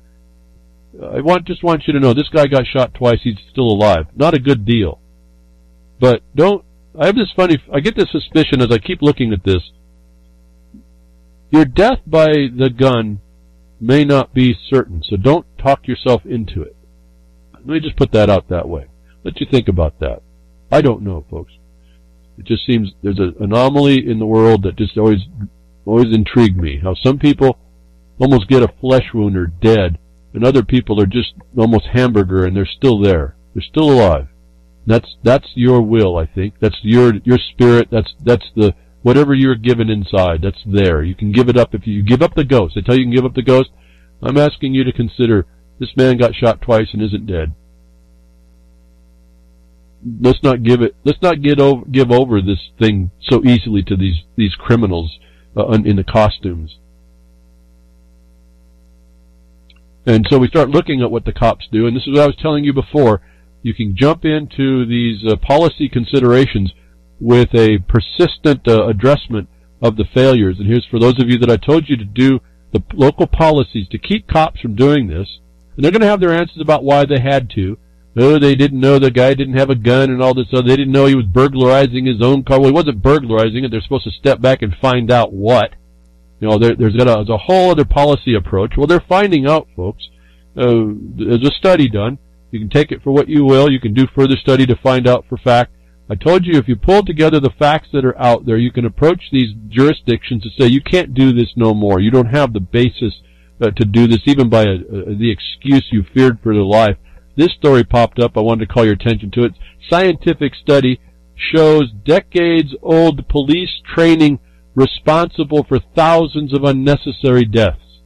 Scientific study shows decades of decades-old police training responsible for thousands of unnecessary deaths. This has to do with the 21-foot rule. And I've lived by it. I've used it. In fact, I used it in discussing with a sheriff that was in office about this thing and finding out what's in the mindset of the cop. Well, they're trained about this 21-foot rule. You got somebody with a knife or some potentially deadly weapon within 21 feet. The theory was that one, the one who's that close could get at you and kill you, notwithstanding your gun. So we've all been told that.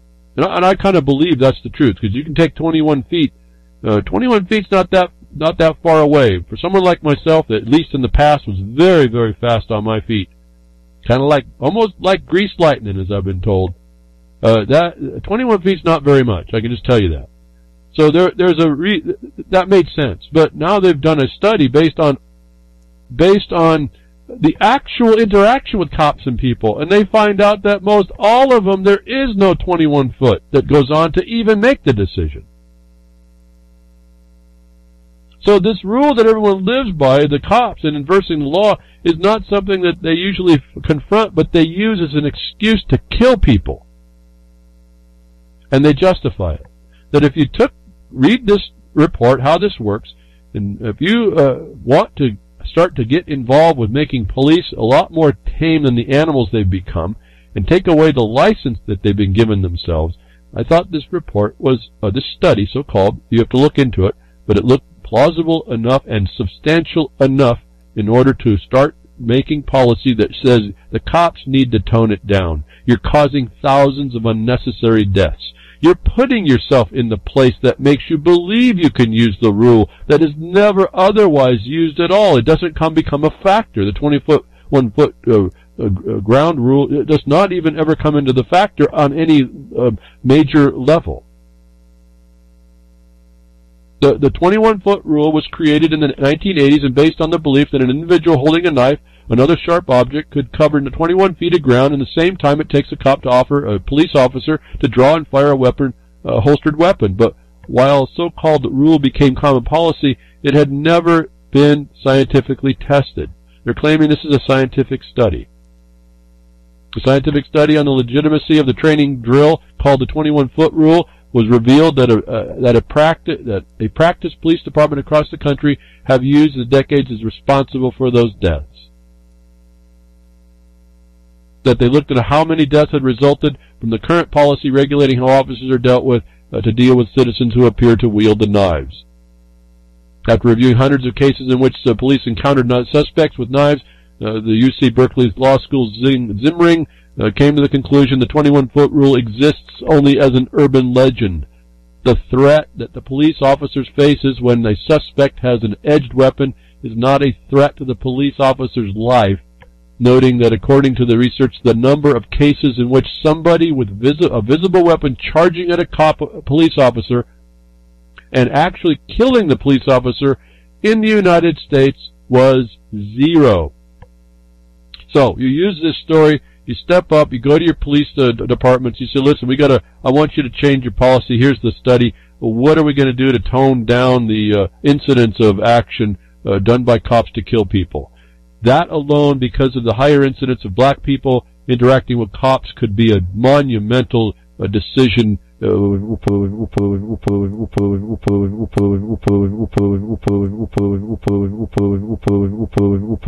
your local police officer, police force. I don't say peace officers anymore because they're policy enforcers, code enforcement. So we're getting shot and killed, and we've come up with a science, and they're using excuses that don't work. The gentleman, Charles U. Smith, I respond to a couple times. I like what he writes. A couple things I think he doesn't quite get some of it, but he's definitely into economics. He seems to get that part. He made up a comment about this thing. He starts to see, based on the news that we have about all this sexual predation that goes on, that's not, in my mind, not the only thing that's is real, and it's also a cover. We've got to be careful. But he speaks to it. He says these are poison. Our culture of rape.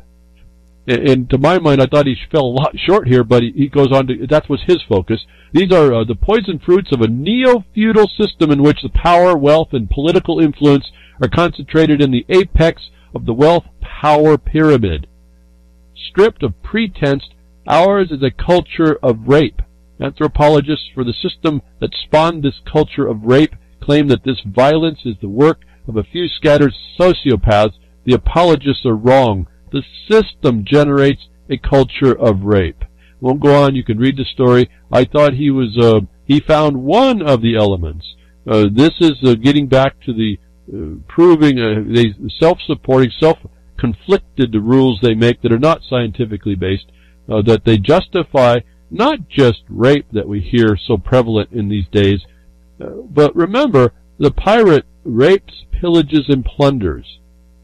And so I thought Charles U. Smith was a little myopic in his view. He should have had pillaging and plundering as a system which has grown up and we've allowed. It's a pirate system. It's an organized criminal syndicate having no actual authority at all.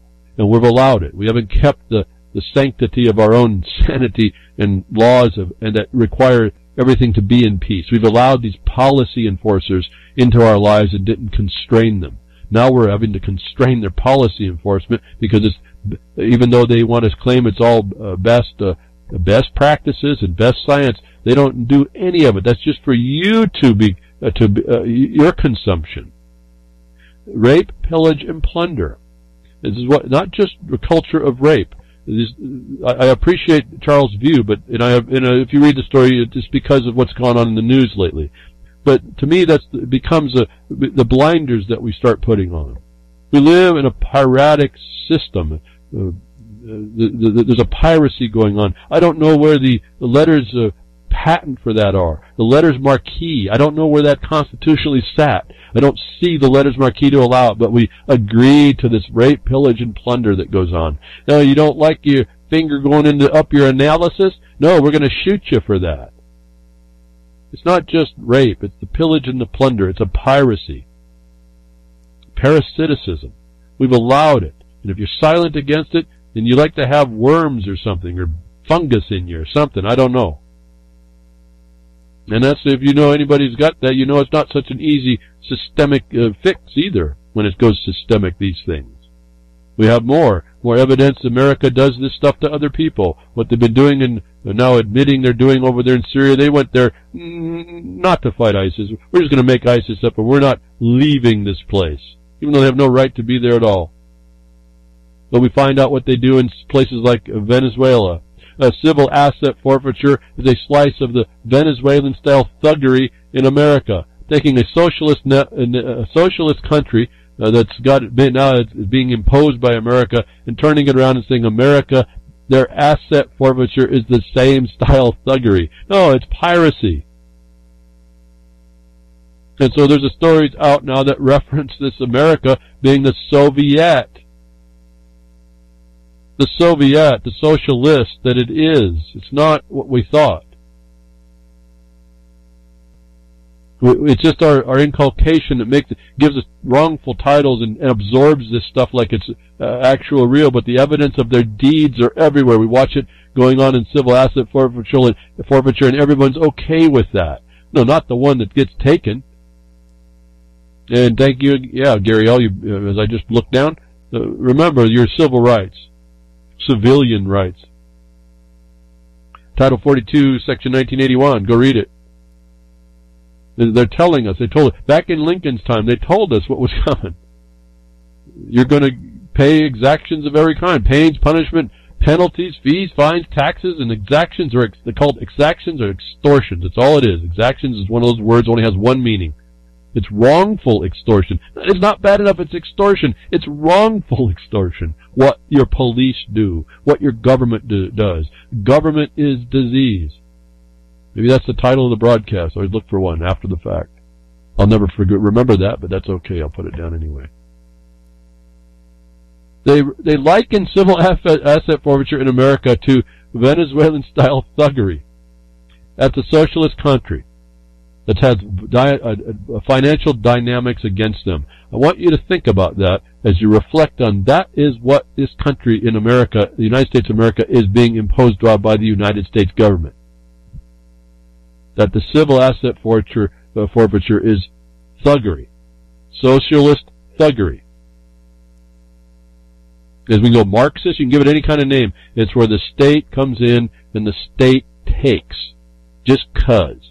Not just cause, just 'cause. And we were supposed to stop it. We were supposed to be better than that in America. We may not be.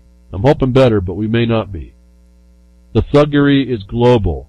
It comes under all pretense of good. And it comes to harm you and you say nothing, you be crickets, it's going to harm the next guy. If it doesn't harm you, it harms your neighbor. It's coming this way. It's going to harm you. Lucky is you to escape. And then you didn't understand it. Every day you existed was probably taxing your life. Pains, penalties, punishments, fees, fines, and taxes. 80% of your life if it was that low. Anybody who's done any thoughts and research, no, I'm saying, I'm not telling you a story. I'm not telling you an opinion. It's the fact of life. And if you're an accessory to it, well, then shame on you, I guess I should say right there. We deserve better. I think I intend better for you, even if you don't agree with that. So do we want to continue this thuggery? How many times have I said that about what these governments do, and this government in particular? And I think there's a higher violation in the United States of America, and the United States doing it, because we do have the tools. The tools are there. They've been overtaken by another organization called the Bar Association, also part of the plan when you see it. But we have it's there to be taken back. It's there. It was supposed to go a better way. It didn't. It went down the path of the ones with the plan. But I can see very clearly how that plan ought to have gone, and that's our duty to do. And in the request, I repeat this again. Your civil rights is Title 42, Section 1981. It's not a year. It's a section of code, United States Code, USC, 42 USC 1981. It's your civil rights, your civilian rights under the military control. It's your equal rights. And the government is going to impose them. So, excuse me. We have admission, and just looking at it, the civil asset forfeiture is like Venezuelan-style thuggery. Does that at all fit the preamble of any constitution that you knew existed in America? And if it doesn't, then maybe you're not living in that constitutional America, I guess is my only point. But you go globally to see what the United States is doing. I told you, the mirror of Syria is what's going on to you in your town, whether or not your place looks devastated, everyone except maybe Detroit. Detroit was another planned city, folks. Detroit was one of these smart cities before they came up with that plan. It was the epitome of industry, production, concentrated, high concentrated living in a small space. And then they destroyed it because they have a new normal coming. Did anybody else pick this up? The evidence of the plan and the moving from one plan to the next is in our face. Is what we're seeing in the cryptocurrency realm and the IMF and the shifting of the universe to the Asia, in particular China making all the rules up because they have most of the people on the planet to control already. That they're doing it. They're the best position to make that for you. But it's a global construct. No, don't miss that. And it's reflected on how bad we're being treated here if you just look at it. And I don't know of anybody that should be okay with that. Not anybody with any scruple and responsibility in them. So the rape and the pillage and the plunder comes by many forms. Talk about virtual, monetization of things and the tickets and the pooling. Carbon credits were one of those fictional things. They just put a value on it. Pretty soon it's monetized and then it's bonded and they invest in the bonds. And we were talking again at the mining district. Those things can be leveraged again up to 9 times. That's the fractional banking on a global level. This plan is so well known. It's already global. It's before you even you want to end the Fed? Yeah, go ahead. End the Fed. Go ahead. End the Fed. You think it stops this? You think it stops the knowledge of how they took you out and they're going to continue to take you out? Getting back into the carbon and what that comes from that climate change. And we get this, the lunatic again, the pervasive, infallible lunatic completely fallible on the premise alone. Remember, anthropomorphic global warming is a statistical relation to an unproven hypothesis. There's no proof for any of it. Yeah, climate's change. I want to go on to the story. Again, I've been kind of fascinating that there's not much news over the treaty that the Protestants and the Lutherans did with the Vatican to heal the wound. But here, Pope Francis, the infallible insanity, climate change deniers are perverts. This coming from someone who's the head of a church that heads pedophilia around the world. If you don't understand who's telling you what and don't see the deception right here, how they're not even embarrassed to do this stuff in front of you. Pope Francis is labeled skeptics who deny there are problems with the environment as perverts when he addressed the global threat of anthropogenic climate change. Well, climate change has a definition.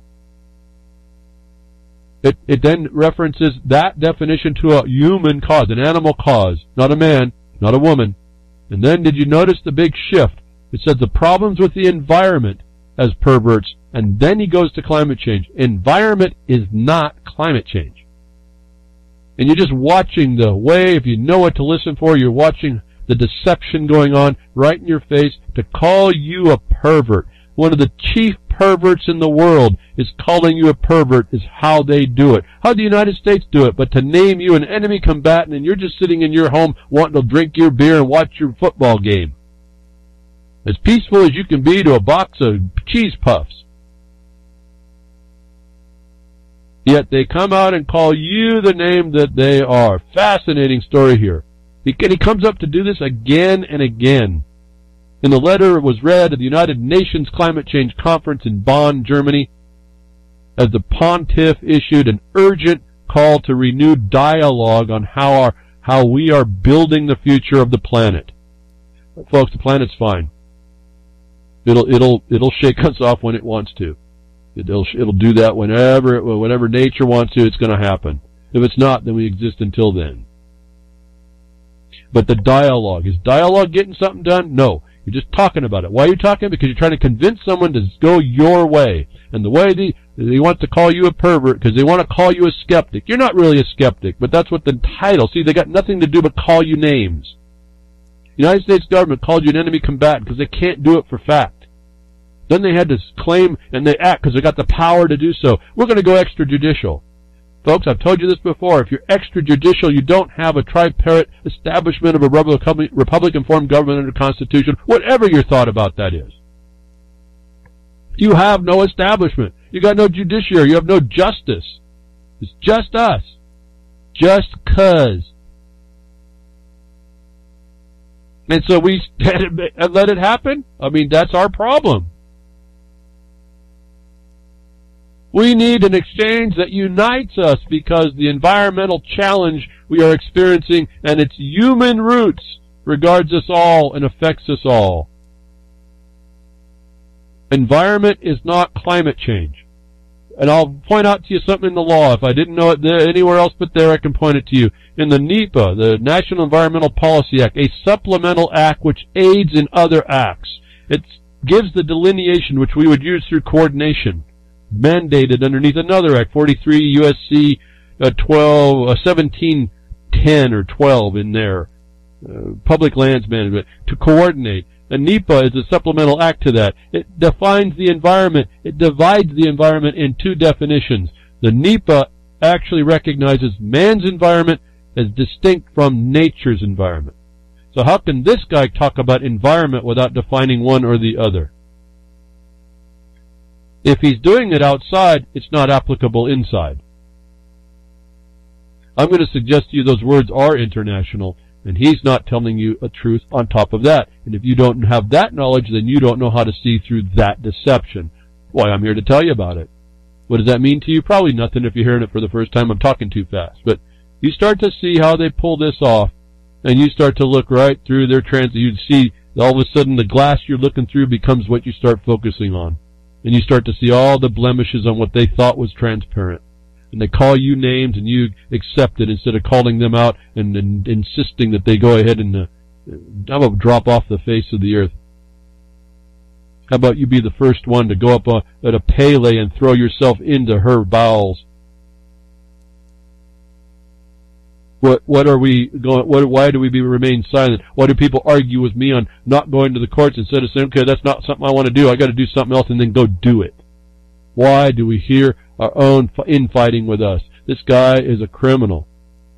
This guy supports criminal acts and conducts. He calls you a pervert, and he's the head pontiff. He's the head mafioso. Oh, heck, they do sit in Rome, don't they? And they do it on the same method that the governments have been doing it against you forever, while you are presumed, you profiled to be an enemy combatant since at least 9/11, PATIROT Act. Remember, you just had to do a misdemeanor. Assume upon you being accused of a misdemeanor to be considered an enemy. It wasn't an enemy combatant then. It was something a little short of that, but close enough. That you were subject to the new rule without law. It just went on steroids by 2010, and then for sure in 2012. Okay, so you're dealing with sheer power. People who believe they have power. People that have some people that listen to other people that have the mechanism that come after you that hurt you is all you have. Rape, pillage, and plunder. Charles Hughes was right. He got the rape part because that's the obvious news. Let's not forget about the piracy that's going on right in your face. What are you going to do about it? I hearken this over also. Pope's border wall around the Vatican, if you remember back about one of the hypocrisy about all this, talking about how he's calling you, well, first of all, he calls you a skeptic, which can't be because I don't even know how you can be a skeptic of something that doesn't exist. It only exists as a fiction, as an idea. But here he talks about and condemned the wall that Trump wanted to come on, build up around the United States. He condemned that. Leave the borders open. It's not the kind of open border that I would have thought of before a long time ago. It's a new style one. It's the international horde of trespassers being able to come in without borders to interfere with your life. The Pope would complain to the United States that Trump wanting to put up a wall, and when you look at the Vatican, it's surrounded by a dang wall. Yeah, so these are the people leading the world by these policies. They're all insane and liars, and they insist that you capitulate to their will, and they're not bashful to tell you that they want you to be the one that they need changed. Hope and change. So this idiot, now we jump over from the same Mediterranean climate, jump over around the world, a third around, or maybe almost half, get into California. Same type of lunatic. Jerry Brown, climate rant. We need a total, I might say, brainwashing. That's the Soviet, folks. That's your inculcation. That's the thing I've been telling you where none of us, I don't think there's anybody listening to me. Well, I'd like to know if you're that old that you are before this. 1934, they started to put this on us, folks.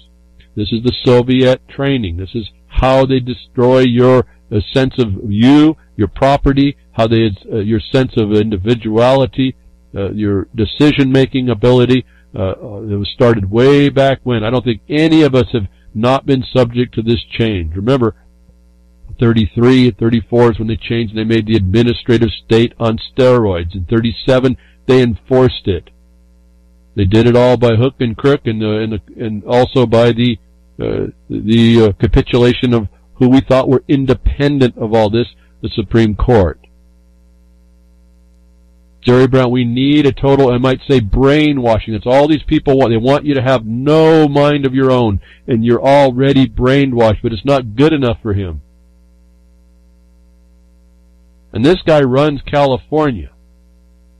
It used to be considered, I think, the fifth, around the world, the fifth government, the fifth most lucrative government, country, corporation running. This is not a small thing. This guy is a major problem.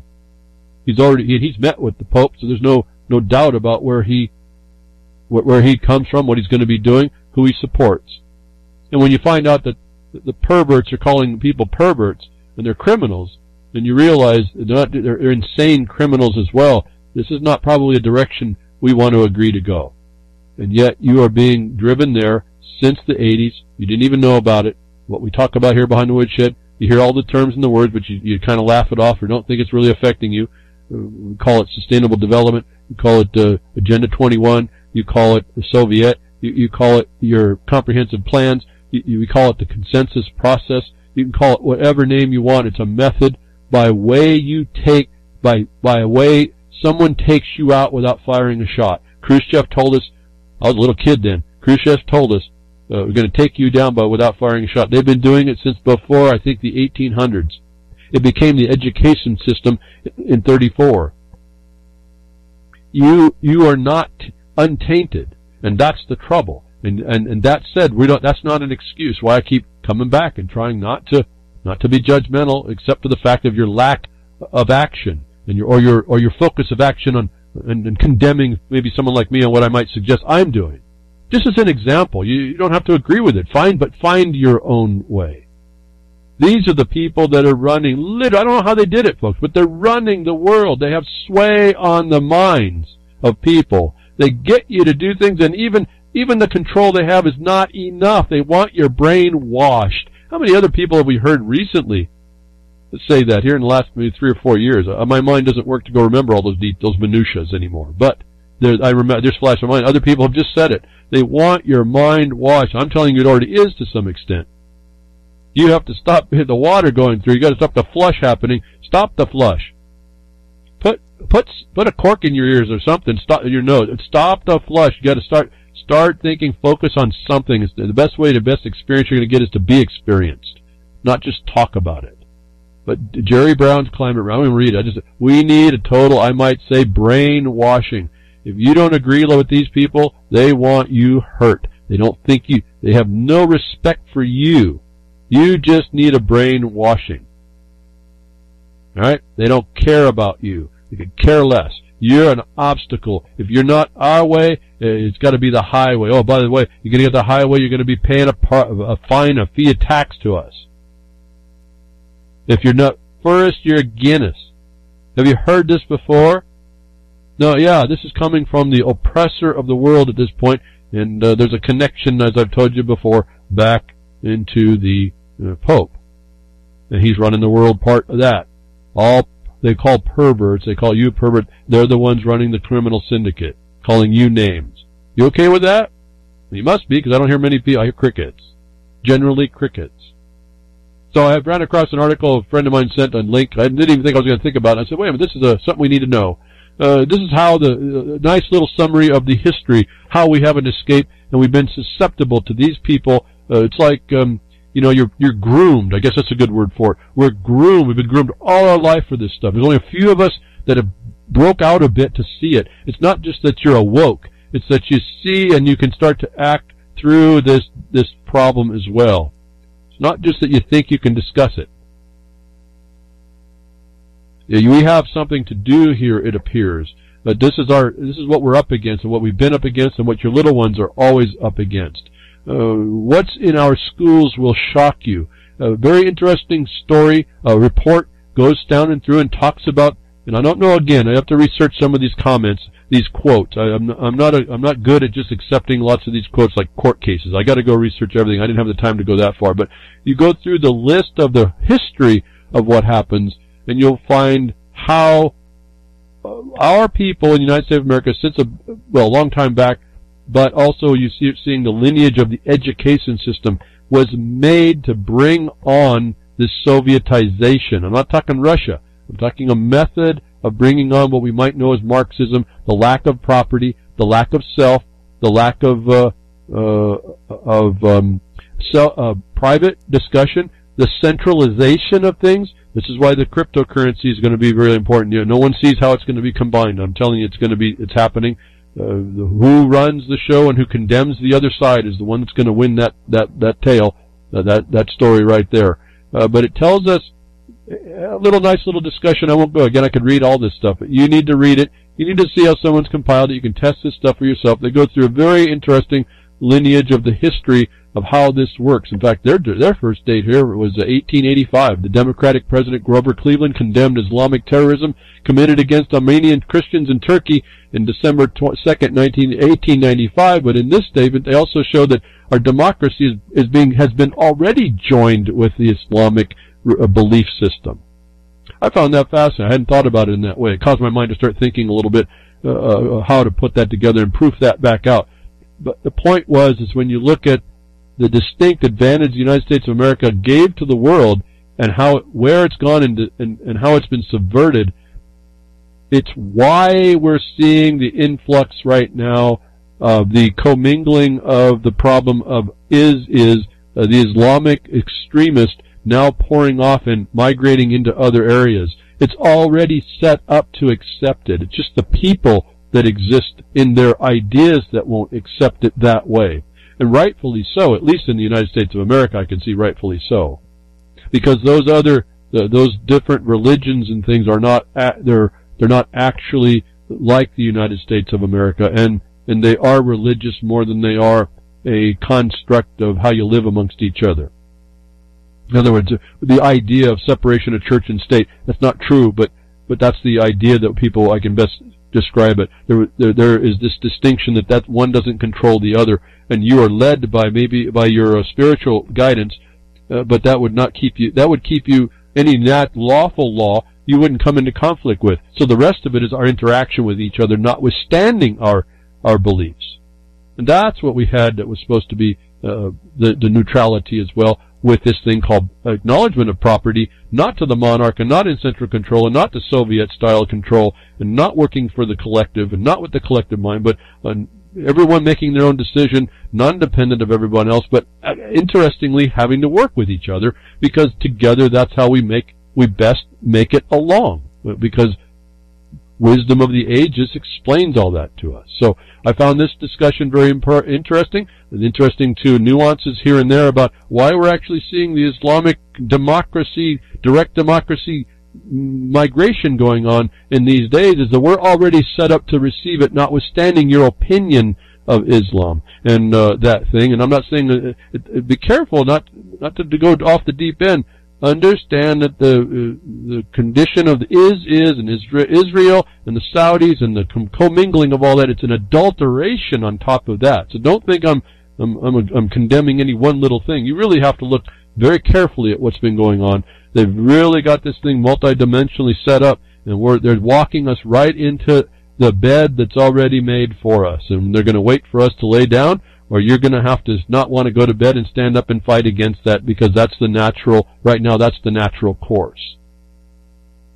I don't even, again, we just reference these things, not to focus too hard on them, but to know that they're there as the guidance that's driving this thing. And those things can be used against them. Those things that they've committed to in writing are the objective basis that they can be held to. And I'm telling you, if you look deep enough, you'll see those things aren't sufficient to reach out and touch the world. They really are confined. I guess that's been my main thing. I want you all to see there is a confining nature to what we see in rules and laws and codes and all, but we've been persuaded against that. Thank you for tuning in today, Grimner. Thank you for what you do at reallibertymedia.com, in the archive of the broadcaster space, and freedomsnetwork.com, the social network, small little social network there, and ucy.tv. Jules, thank you very much for the recasts and podcasts and pastcasts. And rest of you folks, I hope you can just take this information and start to use it. Don't make any excuses, and don't attack what you don't like about what I do or say or how I think. Come at it your own way, but don't come at it and go do something with it. I'll be with you next week, tech diffs or nature will.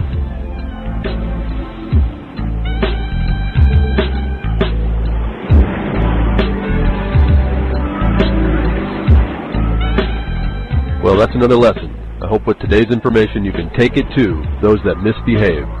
From behind the woodshed, leaving his mark on the beast, this is Hal Anthony. Till next time, journey with purpose.